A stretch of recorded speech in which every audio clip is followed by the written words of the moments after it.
They didn't ask whose seat it was. They just took it. Dragged a black woman out of a VIP chair like she was invisible, like she didn't deserve to exist in their world of wealth and entitlement. Laughter followed. Phones came out. Someone called security. The crowd watched as her dignity was ripped apart in public second by second. She didn't scream. She didn't beg. She stood there in silence while they enjoyed humiliating her. What none of them realized was this: the woman they were erasing owned the company funding the entire event, and the collapse was about to be immediate. They didn't ask. They didn't hesitate. They simply took the seat. The Grand Meridian Gale, pulsed with privilege, laughter layered over music, cameras roaming for moments worth broadcasting, at a reserved VIP table near the center.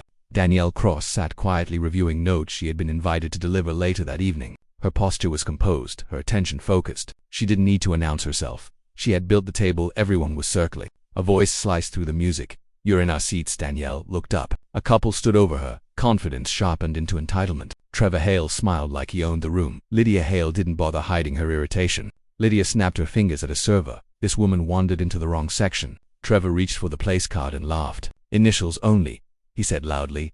She probably grabbed it off another table. The card read, "DC discretion had been requested by the organizers." "This is my assigned seat," Danielle said calmly. Lydia's smile widened. "No, this table is for executives and owners, not staff." Nearby guests turned. Phones lifted. The humiliation found an audience. Danielle didn't move. Trevor leaned closer, voice dripping with mock politeness. "Be useful. Get us drinks." Laughter rippled outward. Silence from Danielle was mistaken for surrender. Lydia rolled her eyes and raised her voice.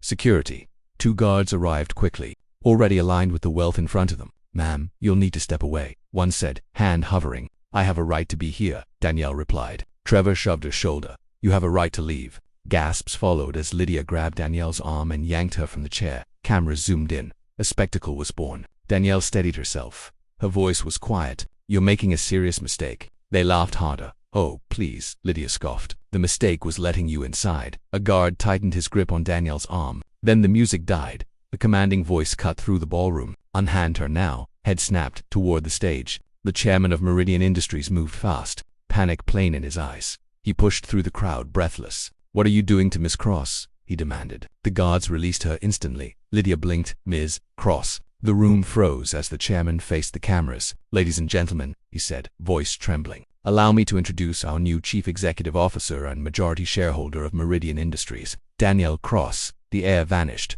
Whispers exploded. Phones shook. Trevor's smile collapsed. Lydia's face drained of color. "She's the CEO. They assaulted their own boss." Turned the cameras off. Danielle adjusted her posture and met their eyes. No anger, only consequence. "You decided I didn't belong," she said. "Not because of a seating issue. Because of an assumption," Lydia stammered. "We didn't know, and that," Danielle replied, "is the problem." She turned to the table.